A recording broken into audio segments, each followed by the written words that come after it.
Mikay, asan yung adapt mo? Ha? Asan yung ano? Asaan? Asan yung baby mo? Yung kulay orange? Lika dito. Mikay. Lika. Tulog yung baby, oh. Dito yung baby, tulog. Tulog siya. Asan yung anak mo, Mikay?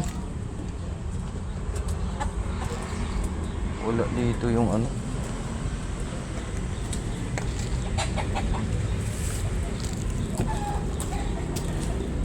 Didiin mo yung baby.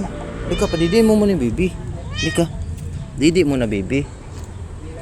Oh. Tulog yung baby, oh. Didi mo na. Didi. Ayaw na niya. Asan yung baby mo? Ha?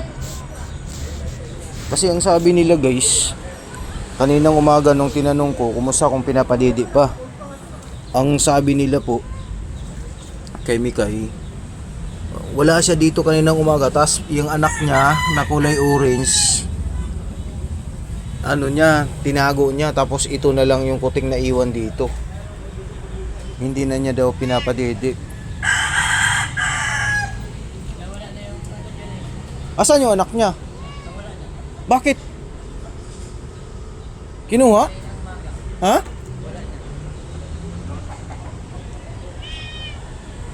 Sabi daw, ano, ngalay, ano daw, ano daw niya, parang nilipat.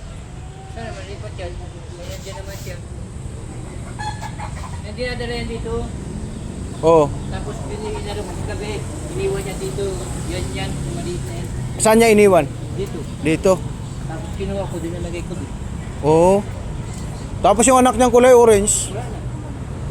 Naku. Saan yung anak mo, Mikay?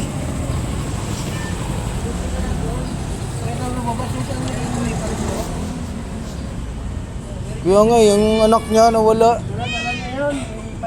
Nilipat niya? Mikay! Halika! Ilipat daw niya yung anak niya. Yung problema natin, guys, kasi ito, ayaw na niyang padidiin.